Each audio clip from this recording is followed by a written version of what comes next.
Good morning all, welcome once again to doctor Dahiya mushroom farm. तो ये मेरा room number 2 है। इसमें कल चेकिंग शुरू हो गई थी, पहली फ्लश है इसमें अभी।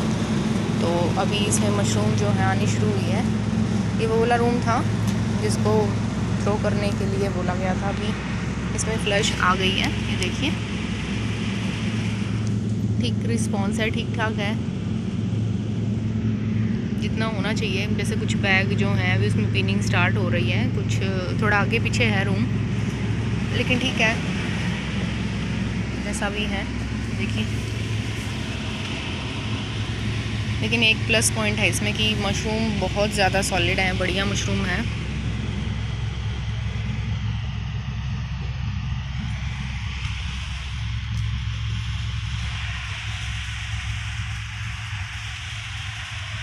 अभी इसकी पहली फ्लश है, कंपोस्ट बनना मेरा स्टार्ट हो गया। वो दूसरे रूम में भी फ्लश चली हुई है, तो जैसे ही कंपोस्ट उसका स्टार्ट होगा, मतलब उसमें फिल हो जाएगा, उसके बाद नेक्स्ट इसमें भर लूँगी मैं। 2 रूम अभी बन जाएंगे, तो ऑन एन एवरेज 4 रूम हो जाएंगे। कुछ बैग्स में अभी रिस्पॉन्स जो है वो नहीं है इतना, लेकिन कुछ में बढ़िया है। ऊपर भी ठीक ठाक ही रिस्पॉन्स है, मतलब इतना नहीं है कि बिल्कुल ही नेगेटिव है और ऐसे निराशा वाली बात है।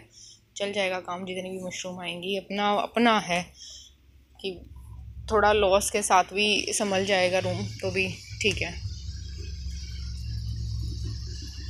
ऊपर जो कुछ इस वाली लाइन में थोड़ा सा बैग्स में नहीं चले हुए कुछ बैग, लेकिन अगर पूरे कमरे में से 200-300 बैग नहीं चले हुए तो कोई दिक्कत नहीं है। जो कई बार चले हुए हैं उनमें काफ़ी अच्छा रिस्पॉन्स है, फ्लश भी अच्छी है उसकी, और सॉलिड मशरूम है।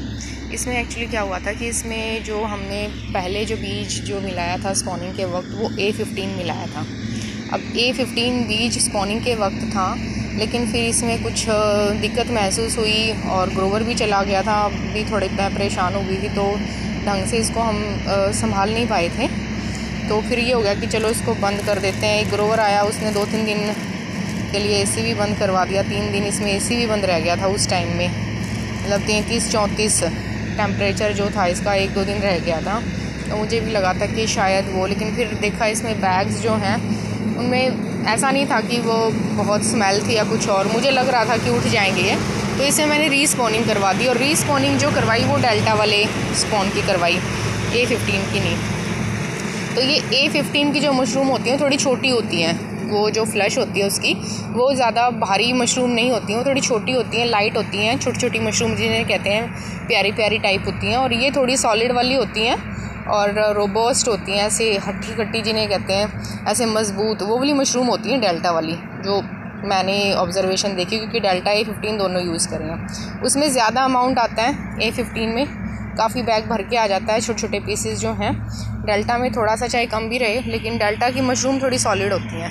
तो इसकी अगर आप मशरूम देखेंगे, जैसे ये वाली मशरूम है, तो अगर मशरूम देखें हम, तो इसकी जो मशरूम जो है काफ़ी सॉलिड वाली मशरूम रहती हैं डेल्टा की।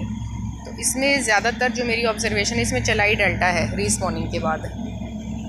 कोई नहीं, थोड़ी रीस्पॉनिंग थी, दिन 2-4 आगे पीछे हो गए हैं, लेकिन ऐसी कोई बात नहीं है। अपना ये जो है निकलेगा। और इस जो सिखा के गया है, जो ये इसने एक्सपीरियंस हुआ है इस रूम से, वो तो अनमैचेबल है, उसके लिए कोई कॉस्ट नहीं है। बहुत कुछ सीखा है मैंने इस रूम से कि किस तरीके से बिल्कुल ही ऐसे हो जाता है कि रूम थ्रो कर दो। ये था कि इसमें से 200-300 किलो मुश्किल से निकलेंगी सारे रूम से 2 महीने रख के, तो ऐसा नहीं लग रहा मुझे। अब देखिए, अगर आप देखेंगे तो सारी लाइंस में फ्लश जो है, उस साइड भी, अगर हम इस साइड भी देखें, 1-2 लाइन है जो पीछे हैं अभी, लेकिन कोई नहीं। जैसे अब ये बैग हैं, लेकिन इसमें देखोगे पिनिंग हर जगह उठी हुई है, तो इसमें है। अब आगे पीछे आ जाएंगे, एक बारी भर के फ्लश जैसे आती है वैसे नहीं भी आएगा, तो कोई बात नहीं, धीरे धीरे आ जाएगा। बढ़िया, इतनी लेबर मिलती भी नहीं एक टाइम में। तो जितनी मेरे पास इन हाउस लेबर है और कुछ बाहर से है, 7-8 बंदे ही दोनों कमरों को खींच देते हैं, जितनी भी रहती हैं। ज़्यादा मशरूम अभी आई नहीं मेरी। जो मैक्सिमम जो गई है फ्लश, मतलब जो जाती थी पहले, वो 100-120 बैग्स तक बॉक्सेस भेज देते थे हम, जब मैक्सिमम पीक रहता था मेरी फ्लश का। अब की बारी जो मैक्सिमम गई है वो 45 या 46 बैग्स गए थे, ज़्यादा बैग नहीं गए हैं। पर चलो कोई नहीं, ठीक था इसमें। और कॉम्प्लिकेशंस तो देखो, कोई भी लाइफ में है, अगर कॉम्प्लिकेशंस हैं that means you are living ज़िंदा हो तभी कॉम्प्लिकेशंस हैं, तो कॉम्प्लिकेशन से तो मैं घबराती नहीं हूँ। कॉम्प्लिकेशंस अपनी जगह हैं, वो हमें सिखाने के लिए ही हैं, लेकिन कॉम्प्लिकेशंस आने के बाद भी आप उठ के काम कर रहे हो, सर्वाइव कर रहे हो और आगे बढ़ रहे हो, तो दैट इज़ जिसे कहते हैं वो ट्रांसफॉर्मेशन है, वो इम्प्रूवमेंट है आपके सेल्फ पर भी और आपके आसपास के सराउंडिंग पर भी। तो उसमें तो 24 घंटे करना ही चाहिए। और काम तो देखो दूसरों के भरोसे जो है वो छोड़ना ही पड़ेगा। लाइफ में हर कुछ आप अपने आप नहीं कर सकते, सब जगह आपको दूसरे बंदों की हेल्प की रिक्वायरमेंट रहती है। हम भी लोगों की हेल्प करते हैं, हम भी टीचिंग करते हैं, तो ऐसा तो है नहीं कि पेरेंट्स अपने बच्चों को खुद ही स्कूल में आके साथ ही बैठे रहेंगे, उनको पढ़ाते रहेंगे हमारे साथ। नहीं, वो भी विश्वास से ही बच्चे भेजते हैं हमारे पास, हम उन्हें पढ़ाते हैं। तो उससे नहीं, हर कोई अपना काम ढंग से करे, थोड़ा ईमानदारी से करे, कम ज़्यादा काम कर ले वो चल जाता है, लेकिन काम ईमानदारी से करे तो कोई दिक्कत नहीं है। बेईमानी नहीं होनी चाहिए, और मेरा भी यही मानना है कि बेईमानी नहीं होनी चाहिए। फिर भी अगर कहीं कोई कमी रह जाती है तो उसमें तो देखो कुछ नहीं कर सकते, वो कुछ तो भगवान के हाथ में भी होती हैं चीज़ें। तो चाहे वो कमरे के अंदर की बात है, चाहे कंपोस्ट की है, चाहे टीचिंग की है, और चाहे कहीं कर भी है, तो मैं तो यही सोचती हूँ कि आप अपना बेस्ट दो, गॉड आपके साथ है। और आपकी जो बेस्ट विशेज़ हैं, इतने फ़ोन और मैसेजेस की मैडम क्या हो गया, क्यों नहीं वीडियो बना रहे हो, और क्या ज़्यादा नुकसान हो गया है, या कैसे चल रहा है बताओ, वो टाइम नहीं मिल पाया आपकी बारे ना, बिल्कुल टाइम नहीं था, इसलिए नहीं बना पाई थी वीडियोज़। लेकिन ऐसा नहीं है कि बिल्कुल ही नेगेटिव है इसलिए नहीं बना रही हूँ, ऐसा नहीं है। मैंने तो खुद ही था कि अगर बैग नहीं चल रहे हैं, रूम नहीं चल रहा है, मेरा खुद का भी चाहे कंपोस्ट है, उसमें दिक्कत आई तो सबको दिखाना चाहिए।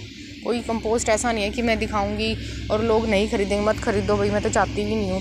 मैं तो हर बार ही सर को मना करती हूँ कि हम नहीं देंगे, क्यों सिरदर्दी ली भाई, हम तो काम बढ़िया कर रहे हैं, जो भी कर रहे हैं, इसमें ग्रोइंग का भी बहुत रोल है ना। अब मेरा खुद का कंपोस्ट था, मान लो कॉम्प्लिकेशंस इसमें थी या इसमें प्रॉब्लम थी, ग्रोअर ने तो कह दिया कि इसको थ्रो कर दो। अब देखो, आप देख ही रहे हो, 1-1, 1.5 किलो तो पहली फ्लश में, ये देखो बैग से मशरूम आई पड़ी हैं कितनी सारी, तो कैसे थ्रो कर दें बताओ।